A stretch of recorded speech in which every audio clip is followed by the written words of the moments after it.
Mañana lo que vamos a ver es que nuestro cuerpo pertenece al Señor. Y esto va a ser el hilo conductor en nuestra mañana. El cristiano no tiene autonomía sobre su propio cuerpo, porque su cuerpo pertenece a Cristo, ya que fuimos comprados por gran precio. Ese va a ser un poquito el eje conductor. Bueno, vamos a leer entonces. El título de esta versión es muy significativo. Gracias. Es muy significativo porque el título dice: glorifiquen a Dios en su cuerpo. Otras versiones tienen otro título. Dice así el versículo 12: todo me está permitido, pero no todo me conviene. Todo me está permitido, pero no permitiré que nada me domine. Los alimentos son para el estómago y el estómago es para los alimentos, pero Dios destruirá tanto al uno como a los otros. Y el cuerpo no es para la inmoralidad sexual, sino para el Señor. Y el Señor es para el cuerpo. Y así como Dios levantó al Señor, también nos levantará a nosotros con su poder. ¿Acaso no saben ustedes que sus cuerpos son miembros de Cristo? ¿Voy entonces a tomar los miembros de Cristo para ser miembros de una prostituta? De ninguna manera. ¿Acaso no saben que el que se une con una prostituta se hace un solo cuerpo con ella? La Escritura dice: los dos serán un solo ser. Pero el que se une al Señor es un espíritu con Él. Huyan de la inmoralidad sexual. Cualquier otro pecado que el hombre cometa ocurre fuera del cuerpo, pero el que comete inmoralidad sexual peca contra su propio cuerpo. ¿Acaso ignoran que el cuerpo de ustedes es templo del Espíritu Santo que está en ustedes y que recibieron de parte de Dios, y que ustedes no son dueños de sí mismos, porque ustedes han sido comprados, el precio de ustedes ya ha sido pagado? Por lo tanto, den gloria a Dios en su cuerpo y en su espíritu, los cuales son de Dios. Al exponer lo del pastor Javier en 1 Corintios 5, que habló de un caso de inmoralidad sexual entre los corintios que fue extremo, y después de exponer en el capítulo 6 del pastor David, donde habló de litigios entre los cristianos, es como que me allanan el camino, porque yo construyo sobre un fundamento firme, ¿no? Y en el capítulo 6, versículo 11, termina diciendo, y lo explicó muy bien el pastor David, termina diciendo, el 11, que nosotros, ustedes, éramos todo esto. El versículo 11 dice: todo esto eran ustedes. Antes, ustedes dice, y eso eran algunos de ustedes, pero ya han sido lavados, ya han sido santificados, han sido justificados en el nombre del Señor Jesús y por el Espíritu de nuestro Dios. Comienza el versículo 12 hablando de que todo me está permitido, y les tengo que decir que cuando era chico este versículo me tenía harto cansado, como dirían los chilenos, porque constantemente de chiquito me lo decían: todo te está, pero todo así con el dedo, así terrible, con este versículo. Claro, si nosotros quitamos este versículo del contexto, se termina transformando en una simple molina, ¿no? En un fundamentalismo puro de no toques, no digas, no hagas, no vayas, cuídate de. Se produce también un legalismo. El legalismo es intentar modificar la conducta sin transformar la naturaleza. Lo real es que somos siervos del mal, seres inclinados, gracias, se voló. Seres inclinados al mal, como dice Lutero, somos servos arbitrios del mal. Así que la conducta por nuestros propios medios no se transforma. Eso es legalismo. Y de seguro vamos a fracasar porque terminamos agotándonos.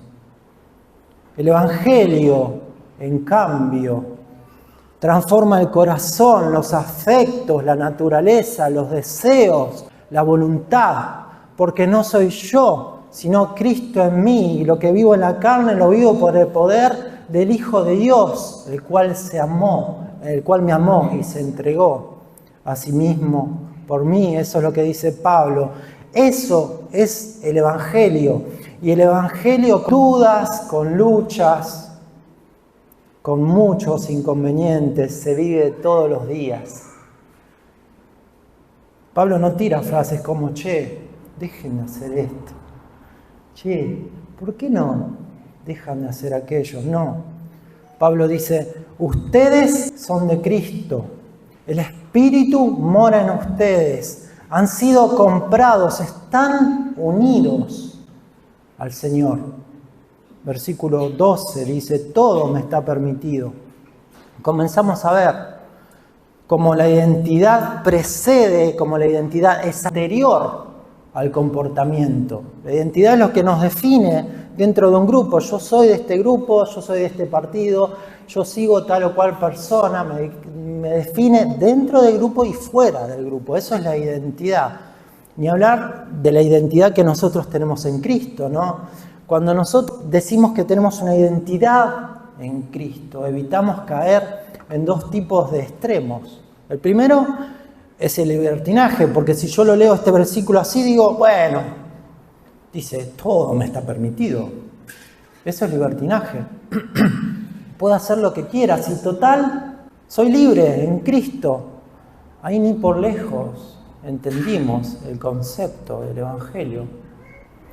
Y puede pasar algo más, como dijimos, el legalismo. Dios me acepta por mi conducta. Entonces, por lo que yo haga, yo tengo que hacer agradar a Dios. Y eso es legalismo. El versículo 12 termina diciendo, no dejaré que nada me domine. Esto es ser tenido bajo autoridad de algo, de lo que sea. Vos estás acá abajo y hay algo que te empieza a dominar. Y Pablo dice, no dejaré que nada me domine. El punto más importante para mí es que no permito que nada esté por encima de. ¿Encima de qué? De Cristo, ¿no? Y en nosotros, en los hombres, hay muchas pasiones que pueden llegar a dominarnos. Una de las pasiones de los hombres es, o puede ser los hobbies, ¿no? Cuando vivía en el sur, una de mis pasiones era pesca con mosca. Así, pescaba con mosca, era mi pasión. Y en las mujeres también hay otras pasiones, también los hobbies están en las mujeres, ¿no? O sea, no solo en los hombres. Pero el dinero puede ser una pasión. La familia, hasta incluso nuestros propios hijos, ¿no? Hay pasiones que pueden interferir en mi cristiandad, o mejor dicho, cambiar mis prioridades. Y es como que en muchos casos es evidente, ¿no? Con esto no me refiero a excepciones, sino a una puja constante de algo que era dominarme por sobre de Cristo. Y en muchos casos termina ganando la pulseada las pasiones. Las pasiones pueden llegar a dominarnos al punto de poner a Cristo, al Señor, en un segundo plano. Acá en este versículo, ojo, en este versículo, no está hablando de cosas ilícitas, sino de algo lícito, que puede transformarse en esclavitud, porque si damos cuenta nos dejamos dominar, hasta incluso de un resultado. ¿De un resultado? Bueno, cuando era chico, hay un salto generacional, así que tengo que explicar lo que era una grabadora, ¿no? Una cinta grabadora, ¿sí? De VHS. Cuando era chico había una cinta grabadora que era como un aparatito que estaba conectado a la televisión y ponía una cinta y grababa el partido, porque tenía que ir a la iglesia, ¿no? Entonces grababa el partido y no quería como un caballo, no quería que nadie me diga cómo va el partido. Porque cuando venía de la iglesia, toqui, ponía el partido hasta un resultado. Puede llegar a apasionarnos tanto que nos olvidamos de lo importante. ¿No les pasó a ustedes? ¿O estoy solito acá? De este versículo surgen varias preguntas en realidad que sirven como aplicación personal. ¿Qué gobierna mi agenda? ¿Qué gobierna mis afectos? ¿Qué gobierna mi voluntad? ¿Qué tiene más poder sobre mí? ¿Me estoy dando cuenta de esto? ¿Qué sacrificamos primero? ¿Nuestro entretenimiento o la comunión con Cristo y con todos nuestros hermanos?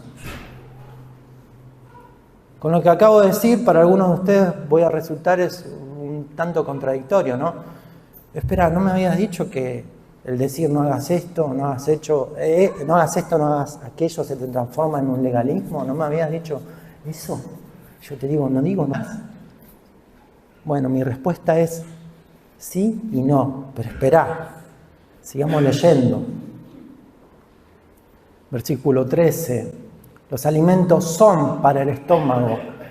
El gran maestro expone una ilustración. Pablo, nuestro gran teólogo, nos dice el estómago y los alimentos. Anida, une una pasión que es la de comer. Evidentemente los corintios tenían una pasión así, ¿no?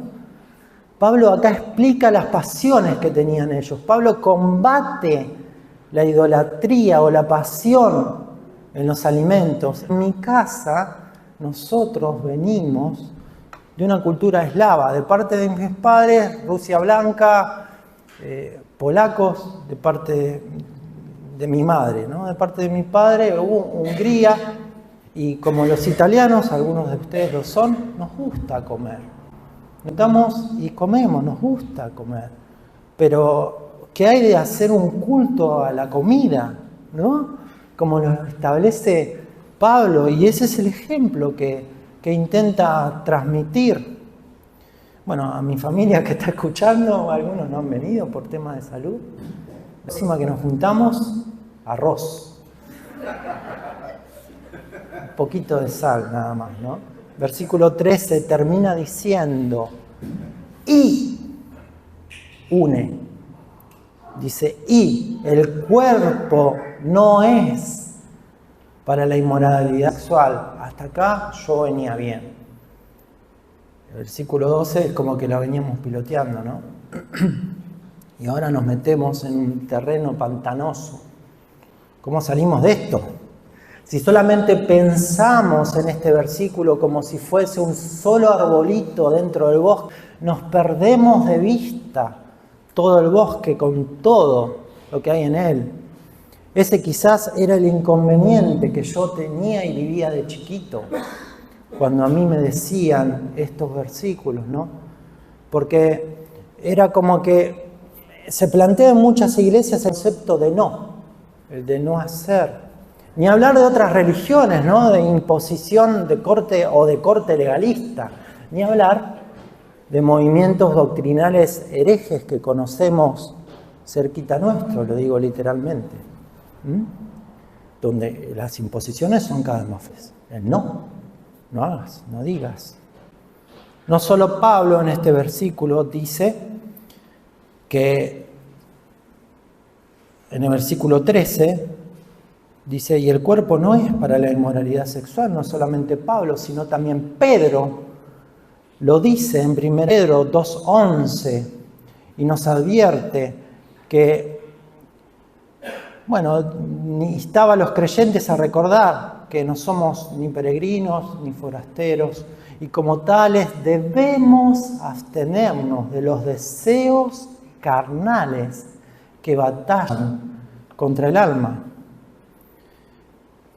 Y el versículo 14 anida algo que es interesantísimo y es algo que es parte de la belleza de estos textos. Comenzamos de a poco a ver todo el bosque y no solo un arbolito, porque termina diciendo el 13, el cuerpo no es para la inmoralidad sexual, sino para el Señor, y el Señor es para el cuerpo, y une el 14 y dice, así como Dios levantó al Señor, también nos levantará a nosotros con su poder. Nos tenemos que remitir un poco a Génesis 3, versículo 19.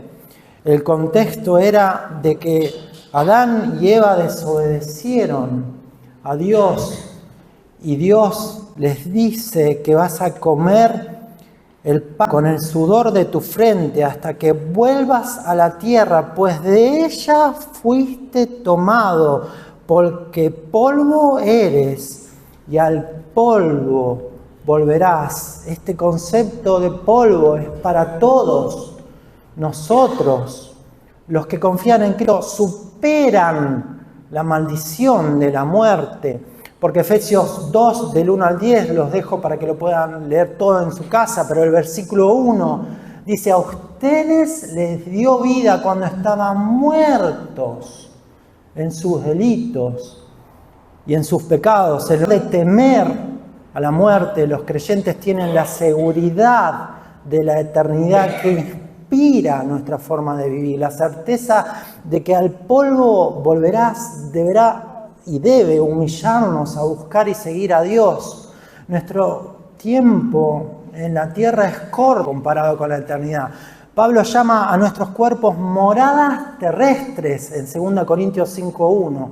Este mundo no es nuestro hogar permanente y nuestros cuerpos están destinados a volverse al polvo.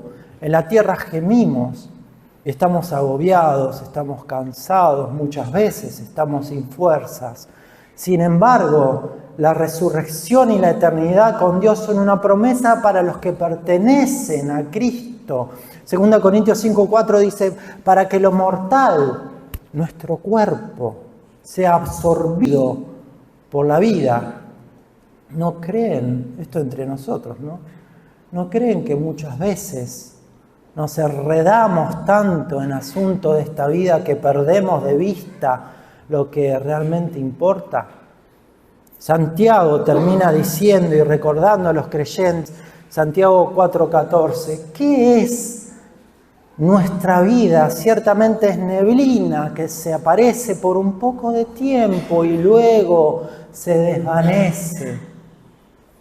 Estamos llamados a ser embajadores de Cristo, compartiendo el Evangelio con más e instándoles a reconciliarse con Dios, como lo dice 2 Corintios 5:20.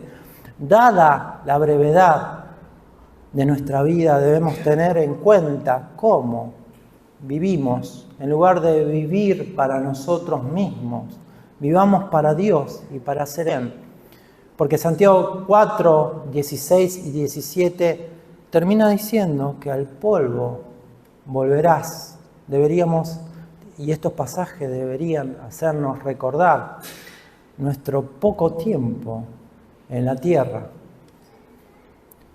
Un concepto puritano de los puritanos de la época de la Reforma era decir algo como lo siguiente: el cuerpo del creyente no es un juguete para sus pasiones, es propiedad de un Cristo resucitado. Versículo 15, versículo 16, homiléticamente hablando, acá hay dos frases que forman parte de una pregunta que se repiten. ¿Acaso no saben Dice, es una interesante pregunta, ¿no? Pregunta que luego de 2000 años seguimos haciéndonos. ¿Acaso no sabemos que nuestros cuerpos son miembros de Cristo? Pablo no le está hablando a inconversos. Está hablando a creyentes de la iglesia de Corinto que él mismo formó con otros hermanos también. Personas que creen en Cristo. Pablo está hablando de un modo vanidoso, de un modo arrogante. Dice, a ver, ustedes no saben ya estas cosas, nada que ver. Pablo no era así. Acá tenemos que entender que como Pablo estaba hablando de temas que sucedían en la iglesia de Corintio, como lo vimos en el capítulo 5 de inmoralidad sexual, que era tremendo, y casos que sucedían de litigios entre hermanos en el capítulo 6, acá también tenemos que entender que estas cosas sucedían entre los hermanos de Corintio. Y esto se desprende del texto, no es explícito, pero tenemos que pensarlo, analizarlo, razonarlo, no solo con nuestro espíritu, sino con nuestro intelecto. El versículo 15 termina diciendo, ¿voy entonces a tomar los miembros de Cristo para ser los miembros de una prostituta? De ninguna manera. Ni se me ocurra esto, quiere decir. Esa es la expresión y esa es la connotación, la exclamación que está diciendo de ninguna manera. El 16, otra vez la pregunta, ¿acaso no saben? ¿Acaso no saben que el que se une con una prostituta se hace un solo cuerpo con ella? Es como si Pablo les quisiera decir, ¿cómo pueden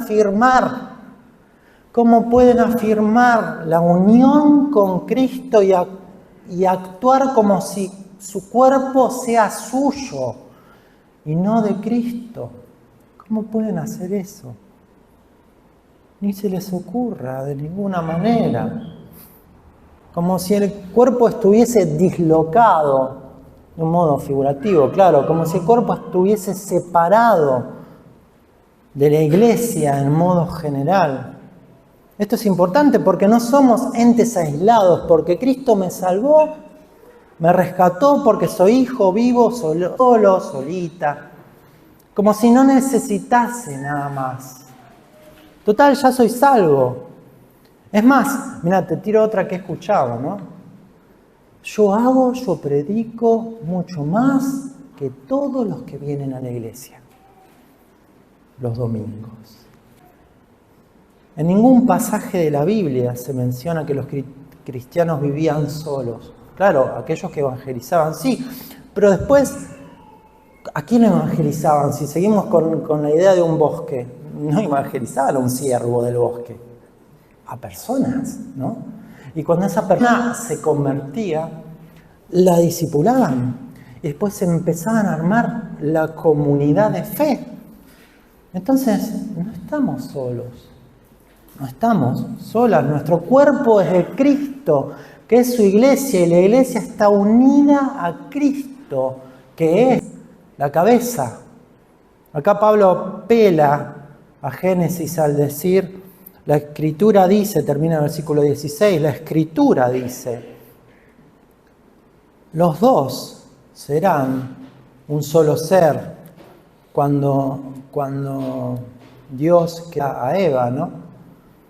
Y esto no es figurado, sino es literal. Serán una sola carne, un solo ser, dice Génesis 2:24, y después Pablo en Efesios 5:31, más adelante, utiliza los mismos ejemplos con la unión de Cristo con la iglesia, que es su esposa. Esa unión indisoluble, inseparable, con la iglesia santa, pura, sin mancha, que el Señor un día va a venir a buscar. Es santa, pura y sin mancha porque Dios nos ve por medio de Cristo y no porque nosotros lo seamos. Claro que no. Si somos pecadores como todos los demás. Versículo 17. Pero el que se une al Señor, hermoso pero grandioso, es de muy alta estima ese pero, porque empezamos a ver el bosque, porque entramos, o mejor dicho, descubrimos una joya doctrinal gigantesca, que es la unión con Cristo. Hermanos, hermanas, la unión con Cristo empieza con este pero a dar significado a nuestra vida. El legalismo deja de serlo, el punto que yo pensaba que me decían que era, deja de existir porque la unión con Cristo es lo que comienza a dar relevancia en nuestra vida, en nuestro ser. Y esto es parte de lo que Pablo habla. Efesios es clave para estas expresiones y es parte de nuestra meditación para la semana. Les dejo Efesios 1, más adelante, Efesios 1, unidos a Cristo en elección y redención. Efesios 2, algo hemos visto. Unidos a Cristo en vida y en resurrección. Efesios 5, unidos a Cristo como el esposo es unido a la esposa. La trascendencia de estos dichos es fundamental y no es moralista, sino cristológica. Pablo prácticamente dice, ¿cómo vas a unir aquello que pertenece a Cristo con aquello que deshonra a Cristo?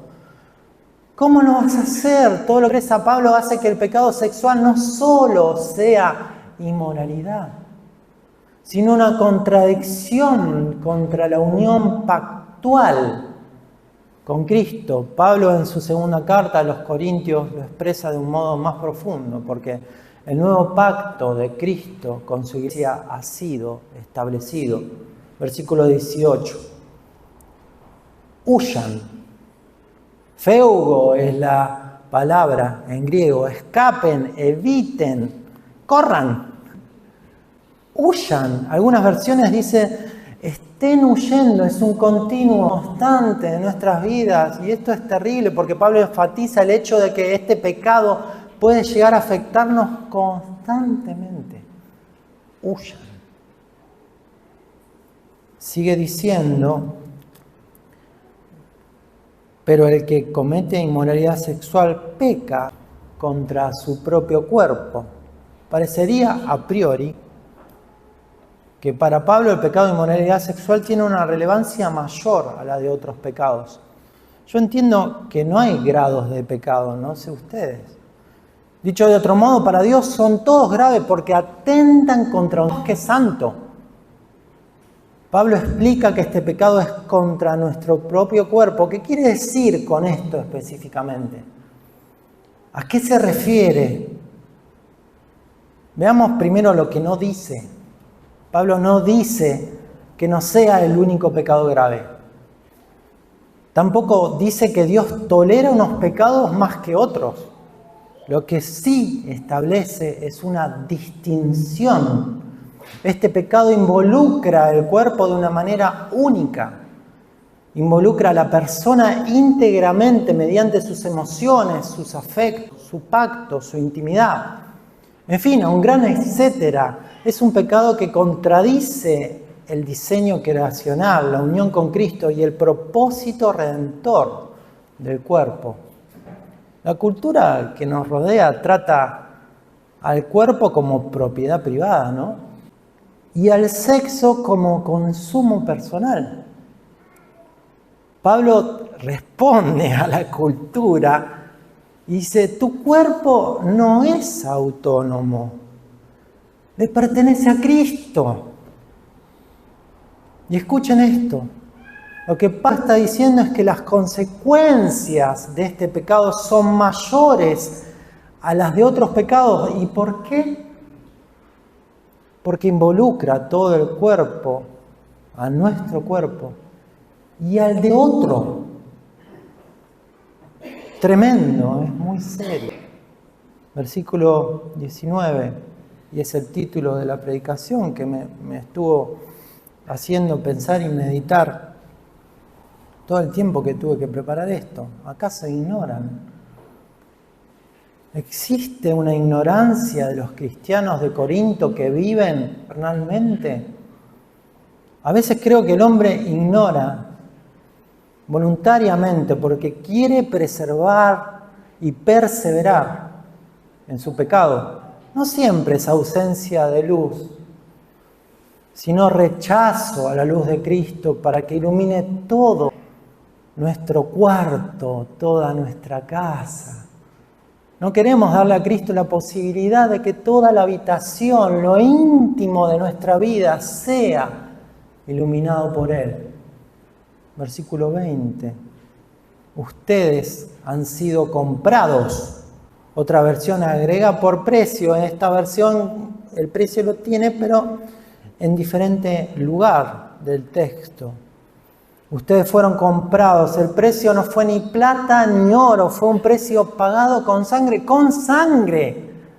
Fuimos comprados con sangre. El Señor, te diste por completo. Te diste por completo por mí. Esto es lo que les comenté que íbamos a hablar. Culminamos con 2 pasajes para arrojar aún más luz a este impresionante concepto. Hechos 20, 28, Pablo empieza a despedir a los hermanos. En Hechos 20, 28, despedida de Pablo en Mileto, y después lo abrazan porque no lo van a ver más. Y no lo vieron más.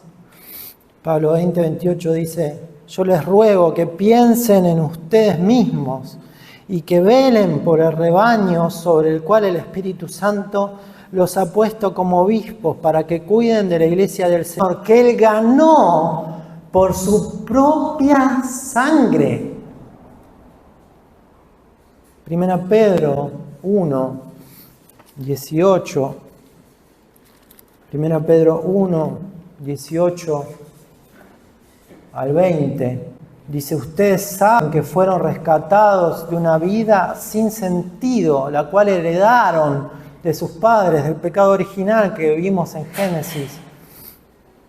Y que ese rescate no se pagó con cosas corruptibles como el oro y la plata, sino con la sangre preciosa de Cristo, sin mancha y sin contaminación, como la de un cordero que ya había sido destinado desde antes de que Dios creara el mundo, amén, pero que se manifestó en estos últimos tiempos por amor a ustedes.